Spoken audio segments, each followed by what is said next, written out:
Welcome back. Well, he's an absolutely amazingly talented coach, and after collegiate spring sports were canceled last month, this beloved Baylor coach began the fight of his life. But it's not the first time he's been through this rodeo. Curtis Quillen shows us how the Lady Bears are showing their support now for Mark Lumley as he fights cancer for, incredibly, the fourth time.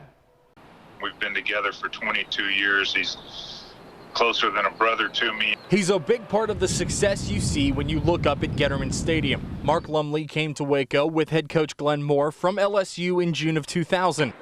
Now, the Lady Bears hitting coach is hoping to send cancer over the wall for the fourth time after he was diagnosed with cancer in the lymph nodes near his throat in mid-March. This is coming off of completion of radiation treatment of a lesion on his L3 vertebrae a few weeks ago. Lumley missed Baylor's trips to Houston and Gainesville, Florida, at what became the end of a coronavirus shortened season to have treatment done on his back. I know that there's a multitude of people that are appreciative of what he's meant to them and their families. Even though they can't be at their home, the Lady Bears went to Lumley's. Moore says a friend of his and Coach Lumley's organized a parade to show support for the beloved coach, expecting 100 cars.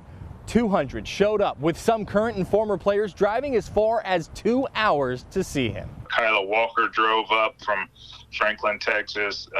Ashley Marchand, Reagan Green, were in it. Because after the impact Lumley has had on Moore and the hundreds of players who have taken the field with him here in Waco, they're ready to step up to the plate with him. He's an emotional guy anyway, and boy, this one broke him down pretty good. But, you know, to see the turnout from the communities, to see people that we didn't even know 20 years ago. I told my family when we were leaving there, I said, there's not a person in that parade that we knew 20 years ago. To hit cancer out of the park in Waco. Curtis Quillen, 6 Sports.